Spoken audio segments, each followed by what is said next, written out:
I'm calling from the trib. I'd like to confirm a quote. Getting around for 2 hours. I'm going to come on down. How much money was involved? It's over $1,000. Was it over $10,000?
Constance, Why couldn't we have done this during the day?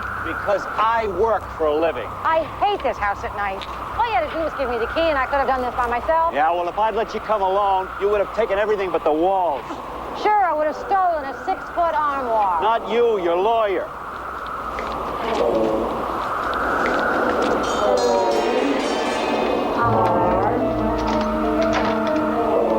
What does that spell? Corner. Oh, no. What's that? Nobody here but us ghosts. Lay back and have a beer. Who has a cigarette? I'm not kidding you.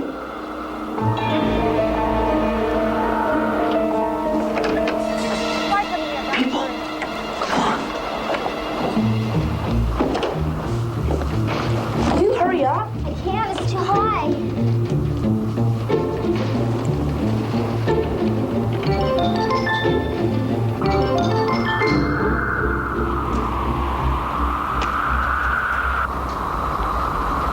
Here's where those kids have been sneaking in here. I'm gonna have to put a lock in this. You haven't had the phone turned off yet? I'll get to it. Sure. They're gonna pick this up on Monday. What? Hey, wait a minute. Now, we agreed. I need this for my apartment. Howard, I have a client who wants this for his restaurant. Well, fine. You take what you want, and I'll take what I want. Haven't you already done that, lover boy? Don't you want to talk about it? Well, Howard, I want to talk about it. Talk to yourself. Howard. Oh, I have a few things to say to you. Just how stupid do you think I am? Do you think that I wouldn't find out about it? Look, you don't like it, well, let's talk, baby. You shut up because I've had it. Constance, I don't care anymore. Well, I have Yeah, well, look, just leave me alone. I'm telling you, just leave me alone. Howard, did you turn off the lights? Why would I turn off the lights? I don't want to scare you. I don't want anything to do with you. I just want to get rid of you. Oh, Howard, you're not going to get rid of me that easily. Knowing what I know now. Howard! Howard, where are you? Howard!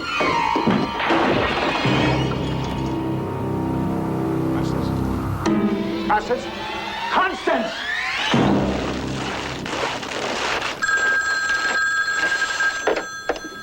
Hello? Hi, Lou. This is Linda. Oh, hi, Linda. I was just going to call you. Yeah, we've always been on the same wavelength. I wanted you to have a photographer at the harbor tomorrow morning at 7 to cover the arrival of the world's largest floating dry dock. Gee, how did you forget something fascinating like that? Okay, I've got it. Okay, thanks. Lou, wait a minute. Don't hang up. I called you, remember? Oh, yeah. I've decided to go to my sister's wedding in Phoenix, so I'll need someone to cover for me Friday night. I'm writing a note to myself now. Also, there's been a homicide in South Pasadena. Everyone here was busy, so I sent Billy. She's the only one I could find home at this hour. Ted's going to love that. Do you ever think of becoming a marriage counselor? It's Billy's kind of story. What do you mean? Well, it's a shepherd house. Shepherd House? Yeah. A bunch of parapsychologists have been studying it. What? It's supposed to be haunted.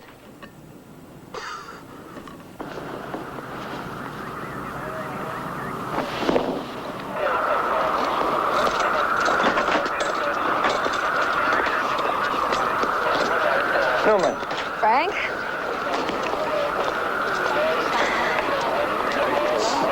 Have you booked Howard Kraft? Oh, we're still talking to him. It's pretty open and shut.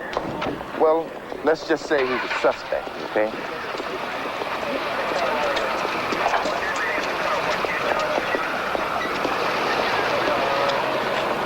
Witnesses? Nobody except the ghost. Huh?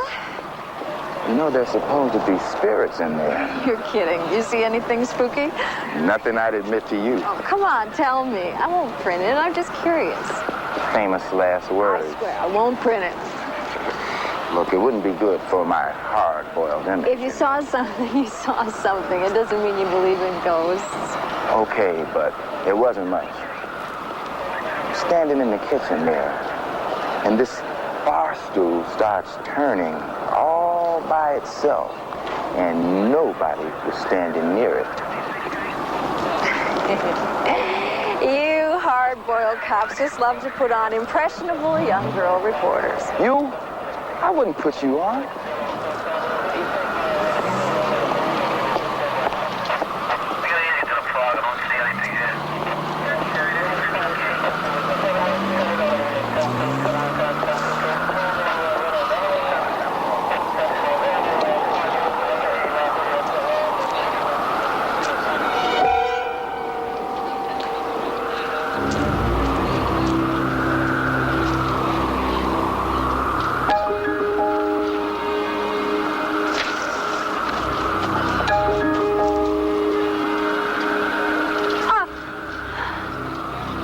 You weren't going to keep that, were you? Of course not. I thought I saw some kids over there. What do you think that is? Evidence.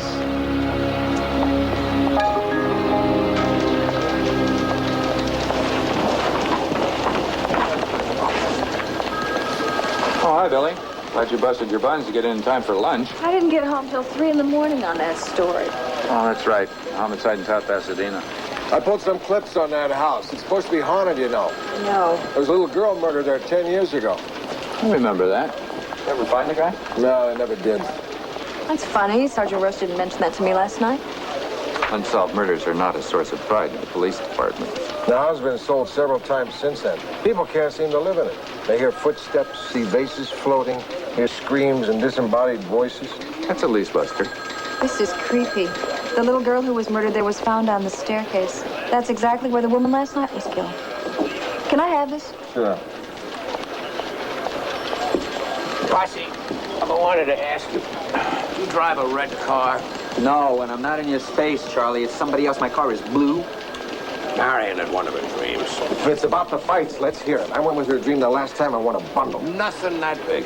She dreamt that Rossi was driving a red car. Well, if you weren't in one today, never mind. Well, the guy did give me a lift from the garage in a red van. Does that count? Does that count? Of course it counts. I'm telling you, Marion is uncanny. So what does it mean? What happened in the dream? Do I come out all right? I'm not going to tell you what happened. But you keep your hands off my wife.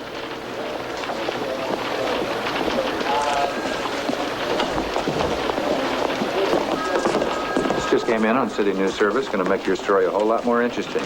Police booked Howard Kraft. Why is that interesting? He was alone in the house with her when she was killed. It's pretty open and shut. Maybe not. Felix Cunningham just signed on as his attorney.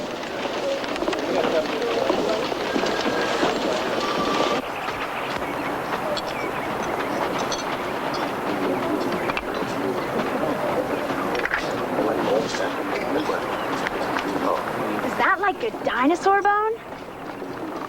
I think it's like a fragment of a whale vertebrae.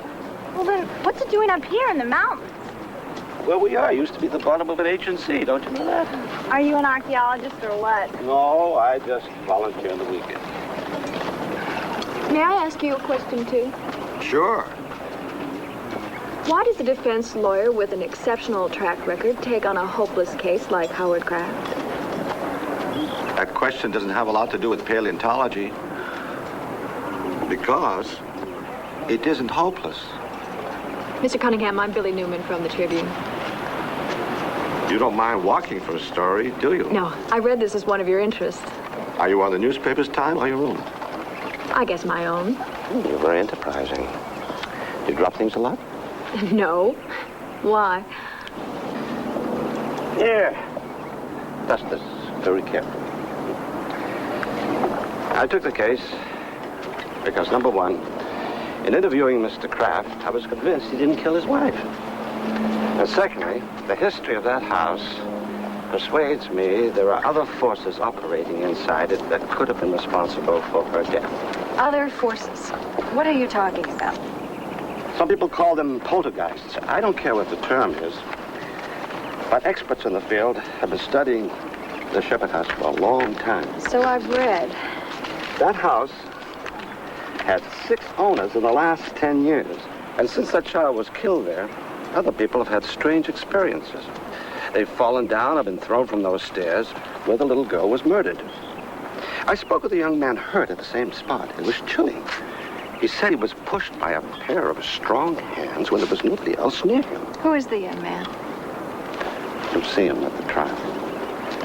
You know, the victim, Constance Kraft, was convinced the house was haunted and believed it had destroyed her marriage. This notion was reinforced by her sister, Josephine, who was kind of a psychic. Well, with these arguments and some scientific evidence I plan to provide, I think I can make it difficult for the state to prove Howard Kraft is guilty beyond a reasonable doubt. A poltergeist killed her. That's how you're going to plead in court. A poltergeist could have killed her. That's how we're going to plead in court. Lou Grant will continue in a moment here on A&E. A&E returns to Lou Grant.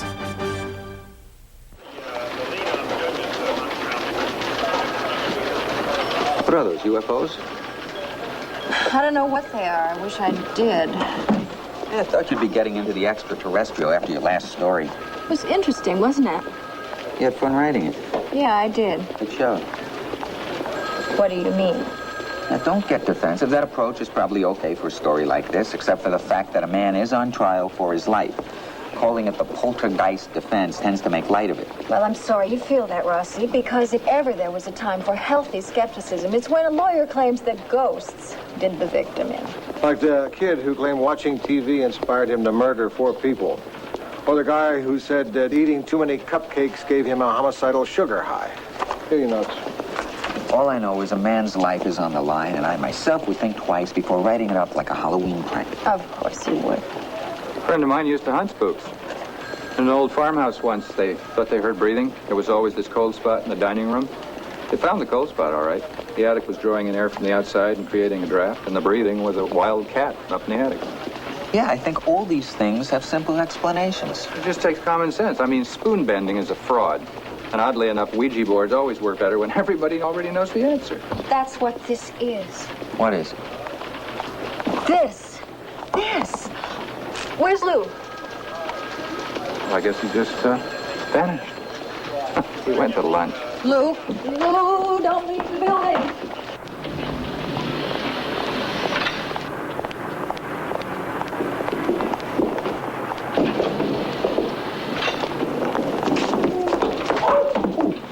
Oh, please. I'm sorry. I'm really sorry. That was clumsy.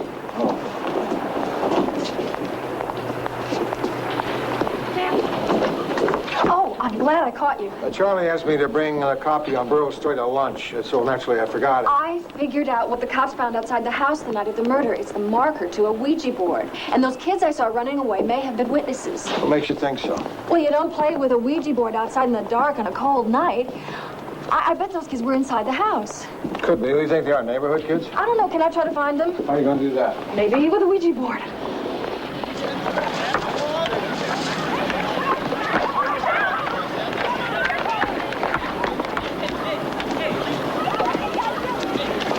Hi, Danny. Yeah. Are you Walter? Mm-hmm. Hi. I'm Billy Newman from the Tribune. Can I ask you a couple of questions? You're a reporter? How'd you find me? I asked around the neighborhood. Not many guys your age have a cast on their own. Right. I saw you hanging around the Shepherd house the night of the murder. Both of you. Not us. Well, it was somebody who looked a lot like you. The police found some evidence there, you know. Part of a Ouija board. That little thing that moves around. It's called a planchette. Oh, really? What's that for? I just want to write that down. Planchette. Well, that's what it's called, just in case you ever want to know. The Ouija board wasn't ours. But you were playing with it? Inside the house? Okay, look, we were there, but we didn't... You Spaz, what are you saying? All they have to do is trace our fingerprints, you idiot. We didn't see anything. I'm not kidding. I mean straight with you. Okay. We heard someone come in and split before anything happened. Whose Ouija board is it? It usually takes more than 2 people to play. Who's the other guy? There wasn't another guy.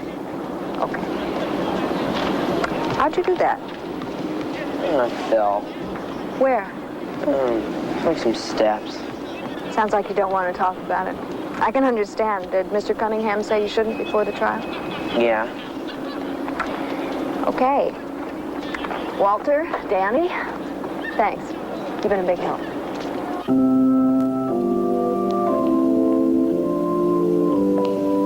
As we lay my beloved sister Constance to rest, let us not dwell on death, but on the fragile nature of life that God has given us.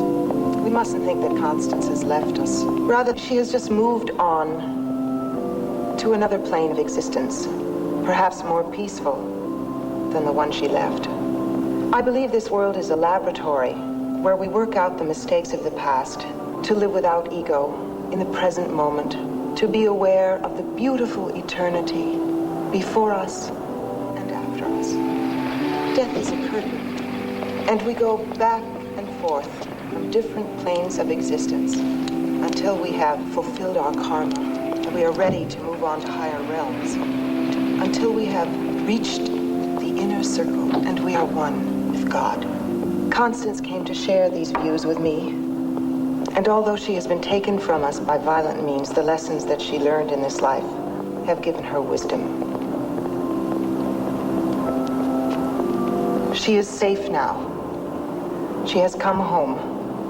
I know she is with us. And in her happiness, she is able to forgive those who treated her ill.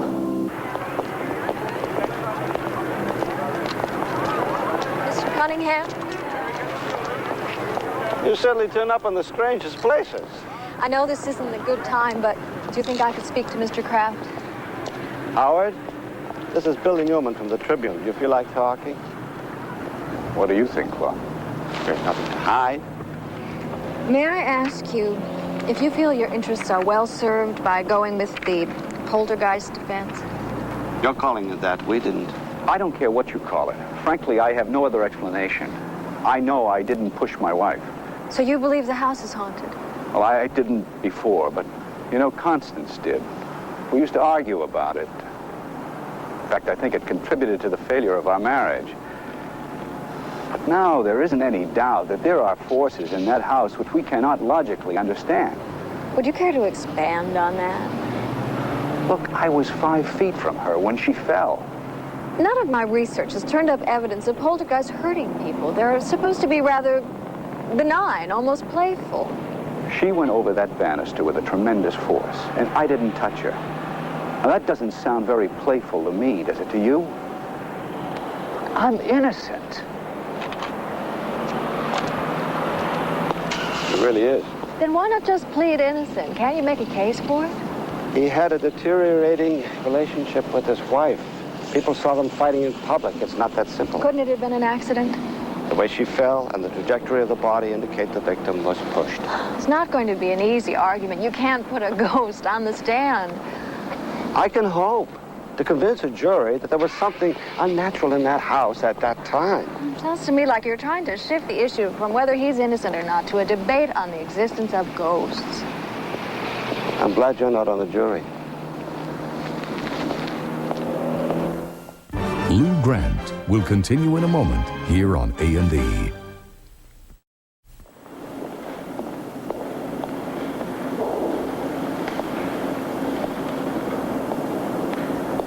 Thank you for coming. Were you a friend of my sister's? Not really. Billy Newman. I'm sorry. You're a writer. How did you know? Oh, your hand. I can tell these things. I was told you were psychic. Yes. May I ask you how you feel about this poltergeist defense that your brother-in-law and Mr. Cunningham are relying on? Well, I don't know, but I certainly don't approve of the seance. Seance? To prove the house is haunted, they've asked a team of scientific experts to hold a seance and testify to their findings. Who are the experts? Dr. Lucille Haas. Lucille Haas? Even I've heard of her. The house is full of unrest. Anyone can feel it. They don't know what they're unleashing. But wouldn't the results be crucial to Howard's defense? Howard brought my sister to that house. You can understand why I'm not terribly concerned with his defense. Excuse me. I don't have my credit card number because I don't have my credit card. I lost it when I lost my wallet. Don't you people file accounts by name anymore? Grant, comma, Lou. I'll wait.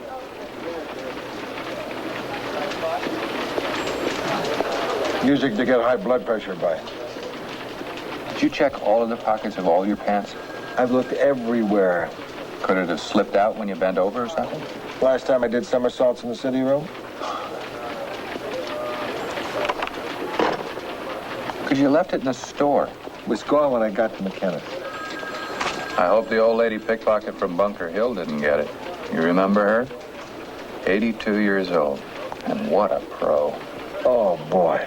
That's all I need at this moment all over town. Support stockings and porcelain statuettes of shepherds are being charged to my card. I have a great idea for art for Billy's story. A time exposure taken at night. See, you set up the camera like in front of this haunted house, open the lens, expose the film for a couple of minutes.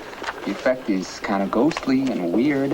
As long as it's legit, you can't alter it in the darkroom. Oh, no way. I'll only print what's on the negative. I want the reader to know that. Your credit line should say, time exposure photography by. Gotcha.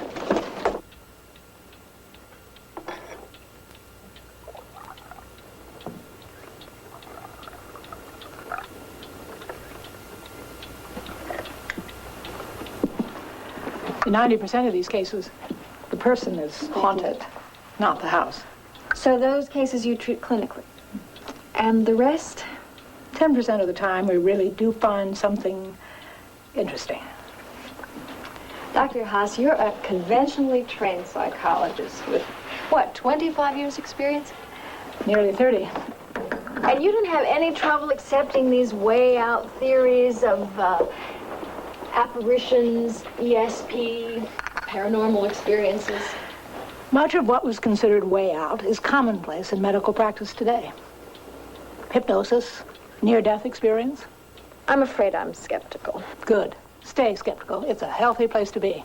I want proof myself. The problem is you can't get a ghost to appear in a laboratory, so you can't measure it. But that doesn't mean these things don't exist. Have you ever seen an apparition? I've been with people who are sensitive, who've said, don't you see that over there? And no, I don't see it. I simply don't have that gift of vision. Of course, non-psychics see apparitions too. Maybe I'm just not lucky. You have an excellent reputation. Why are you allowing yourself to be used by the defense in a murder case? Oh, I don't feel I'm being used. Mr. Cunningham says he won't interfere with the seance. It's just an opportunity for research. May I come? If you follow my instructions carefully. I will. First of all, don't have high expectations. Most psychic research is boring and nothing happens. Okay. We hold a seance because it's traditional. We don't know why it works. We also observe the traditions that go along with it. The joining of hands, the not breaking the circle. You mustn't break the circle under any circumstances. What would happen? First of all, it's dark. And in the dark, people like human contact. The power of suggestion is strong. You'll be glad to have someone to hold on to. Beyond that, There well may be powers we're stirring up that we don't understand. In that case, all of us together are strong. One isolated is vulnerable.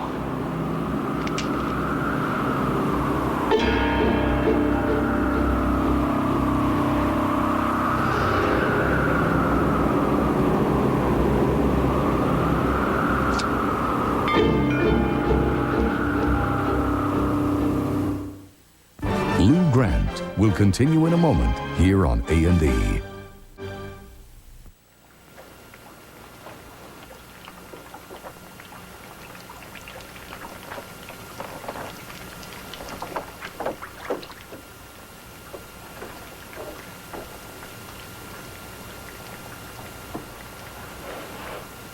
Are we doing the right thing with that story about the poltergeist defense? I'm very uncomfortable with making it an amusing piece.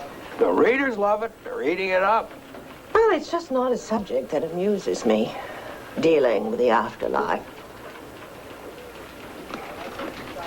You know, you may laugh at me, but when I had my stroke, apparently at one point things got rather dicey, and they tell me I stopped breathing.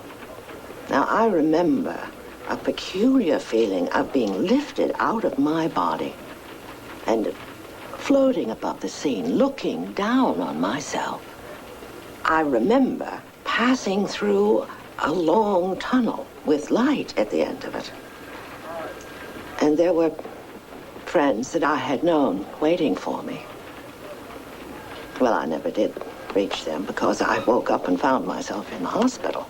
That's called an out-of-body experience. Is it really? Well, it's quite well documented. They think they have an explanation for it. And what would that be? Well, when a person is close to death, there's a neurochemical reaction in the brain, sort of like if the switchboard went crazy. All the neurons fire at once. The things you've described are quite common, similar to the hallucinations under drugs. And I am just as uncomfortable with mysticism as you are. But I tell you, that experience was very profound and quite real. But I have come to accept the fact that there are many more mysteries on this earth than I could have accepted a few years ago. Now, concentrate all of your attention on that point where my fingers are making contact with the spoon. All of your energies at that point. We'll see if we can make something happen. I feel the spoon getting warmer. Something's starting to happen. Concentrate. Concentrate all of your attention there. Don't laugh. Concentrate. Something's happening. Oh, how did you do that? Can you keep a secret? Yes. So can I. But I assure you there's nothing psychic about it. Any master magician can bend a spoon these days. So all those spoon bendings and key bendings are fake? Those that I've observed.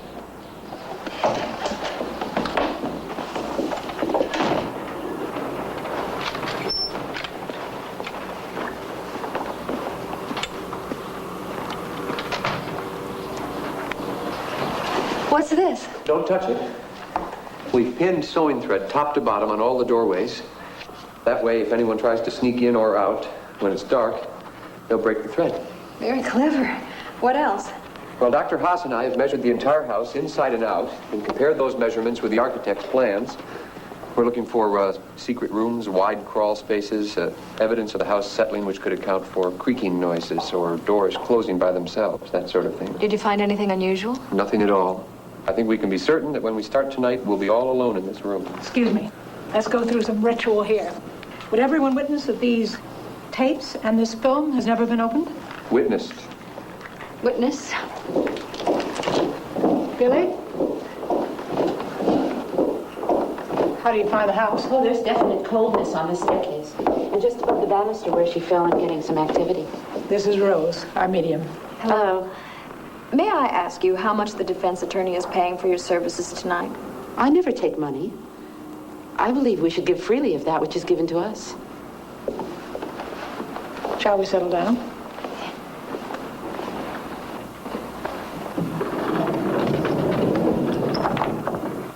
Over here, Billy. Lucille, do we know if there's been a poltergeist agent anywhere in the house? What's that? There's a correlation between poltergeist activity and the presence of teenagers, especially adolescent girls. Unconsciously, they project sexual energy into the environment, causing things to happen. Objects to fly, doors to open. Alec, there was a young girl here when that boy fell and broke his wrist a few months ago. A girl? One of his friends? Presumably. This is not fairy dust. This is to mark footprints. The shoe size of the entity is very important. Well, are we ready? Not quite. Is there room in your circle? I wanted to show this to you before you went home. Good. Nice effect. House really looks weird. Look closer at that downstairs window. What's that? Looks like someone's standing there. Yeah, I know. But nobody was. Oh, it must be dust or something on the negative. Not that I can tell. You know, there's a theory these entities don't go through the lens, but somehow impress themselves directly on the film.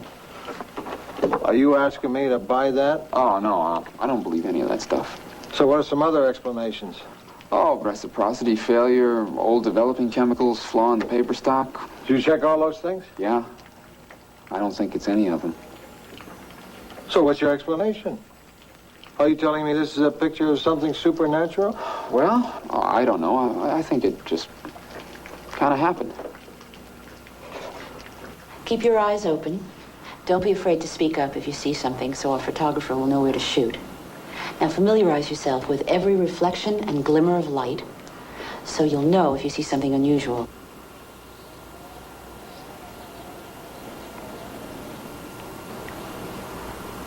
If there's anyone or anything in the house, we ask that you make yourself present to us. We want to communicate. We wish you no harm.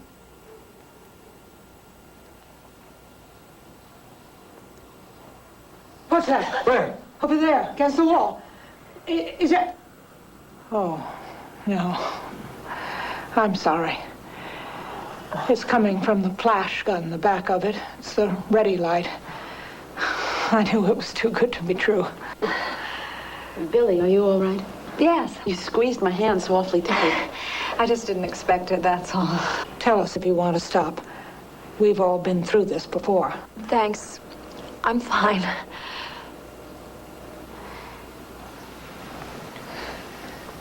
Join us. Contact us. Make a physical noise. Push something. Knock on something. Make a noise and let us know you're here. We come with only good intentions. Everyone, clear your mind. Feel the energy flowing through our hands. Round and round, blue energy, like blue light. Does anyone feel a draft? Yes. It's getting colder down around our hands. I can feel it too. It's definitely getting colder. If you are the spirit of the child who was killed in this house, please come to us now. What was that? Where? What direction? Toward the stairs. What did you hear? Creak or a knocking. Shh. Come to us now. Speak through me.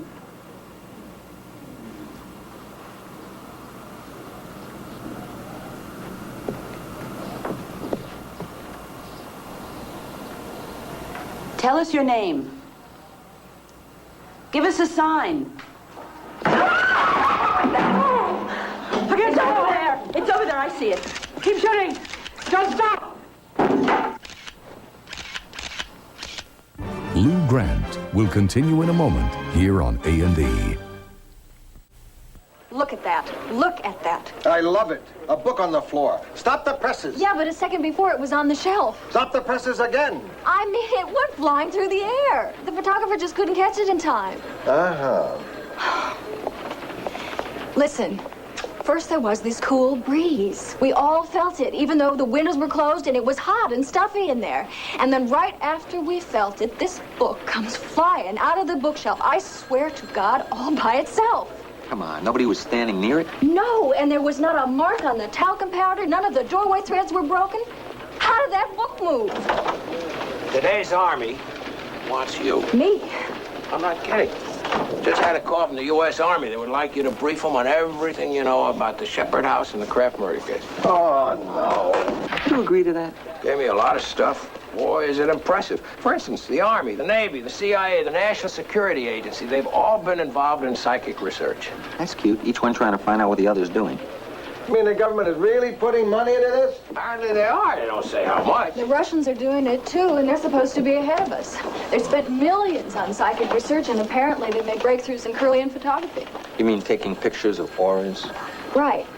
That's the energy given off by living things. Yeah, but the Army now claims that auras are nothing more than body moisture interacting with the Earth's magnetic field. They've gotten pictures of auras around wet sponges and bowls of spaghetti. Hey, that research is important.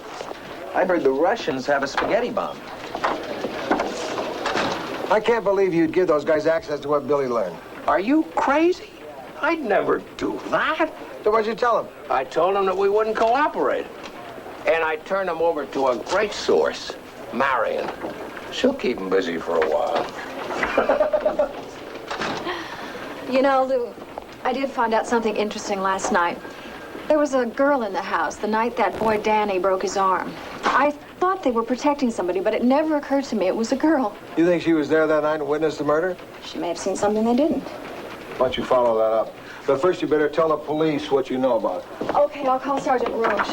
Oh, by the way, I asked the medium about your wallet. Yeah? She said look in the trash. Thanks.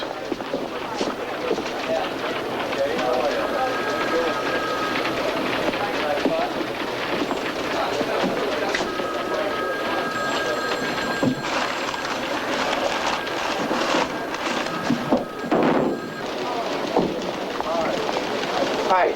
Morning, Charlie. Hey, Lou, you haven't hired anybody new, have you?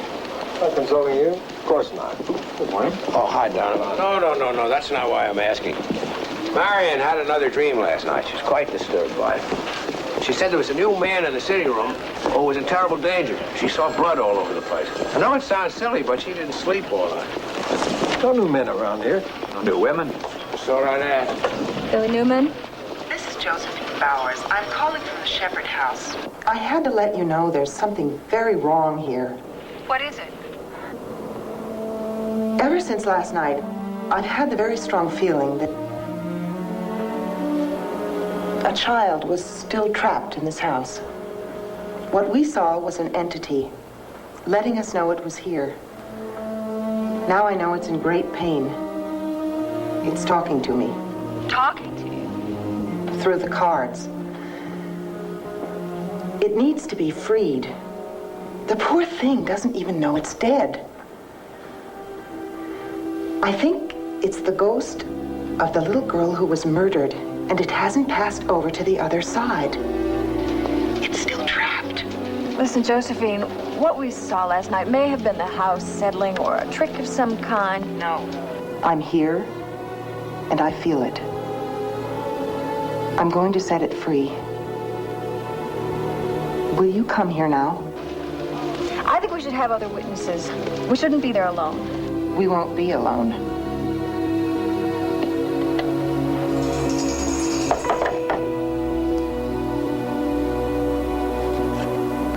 All right. Here's a schedule for the new shuttle bus to the garage. Mrs. Pinchon went for it. Listen, she's hiring new security guards as well. Hey, you must have some magic influence over her. I think it's called guilt. You know who the new man in the city room might be? The one that Marion saw in her dream? Who's in terrible danger? Who? Billy. Billy? How's that? Newman. Billy, new man.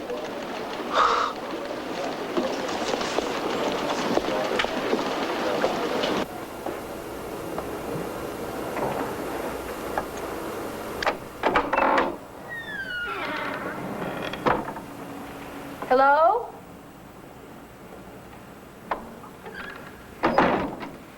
Josephine?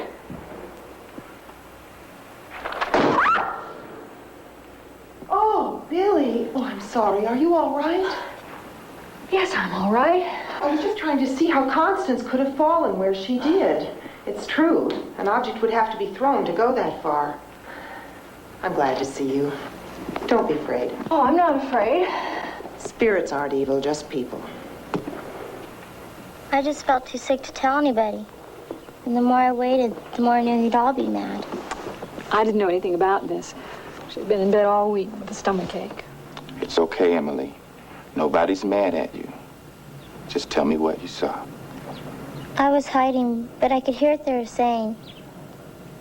They hated each other. They were fighting. About what? They were on top of the stairs. Josephine, I'm more worried about you than I am about the ghost. Don't worry about me. I think you're very upset about your sister's death. And maybe your imagination is a little vivid after last night. I'm here to cover the story, but I do wish you'd call Dr. Haas and explain what you're feeling. The ghost talking to you and stuff. It doesn't matter whether you believe me.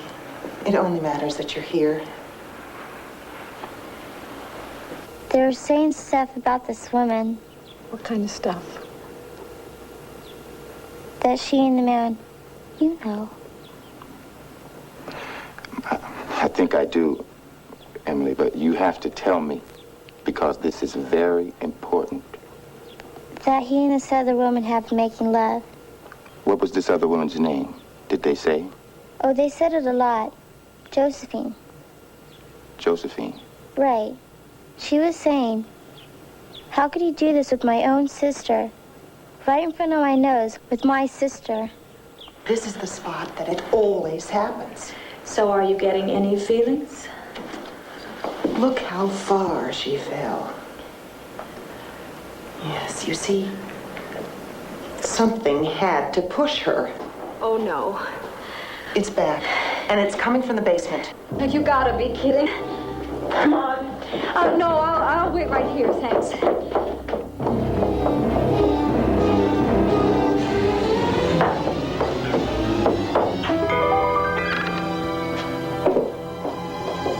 The child is here. I'm sure of it. I'm okay as long as there aren't rats. If we see one rat, we're leaving.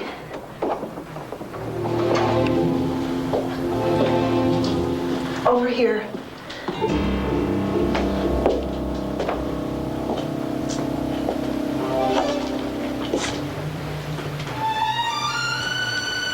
We're very close.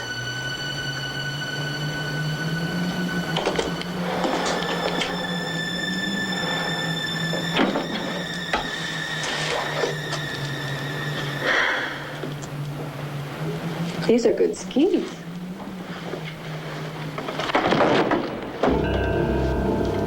That's it. There it is.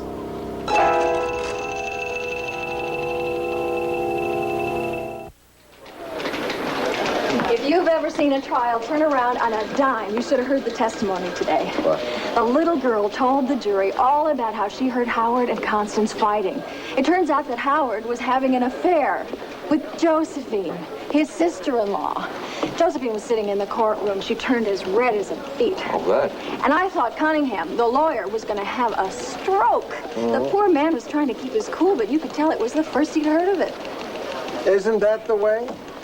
The poltergeist defense will always fold when lust rears its ugly head. Well, let's not go knocking lust. So Howard will change his plea to guilty, and this will wrap up in a few weeks. You got 600 words. I need more. What? The police also proved today that the doll we found in the house belonged to the murdered child.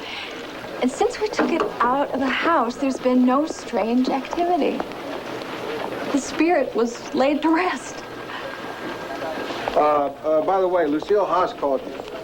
I know. She invited me to another seance. I said no thanks. But you like to be scared. Not scared like that. I know in the history of the world, one book moving out of a bookshelf, apparently all by itself, is no big deal, but it can't be explained, and I don't want to think about it.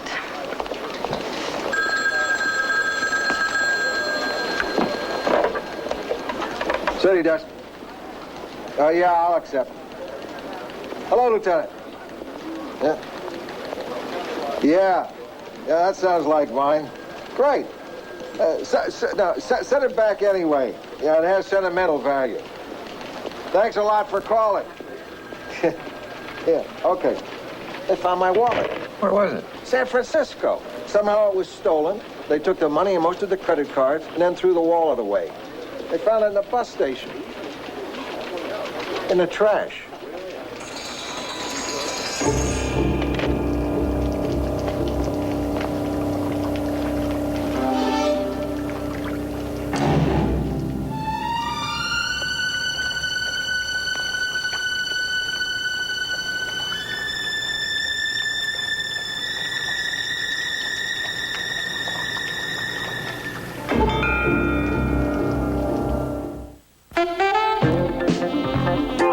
His illustrations captured the spirit of America. Let's meet one of the most beloved American artists of this century, Norman Rockwell, tonight on Biography. Now, the Homicide Squad gears up to find a killer when a double shooting leads to murder. Join us for Police Story, next on A&E.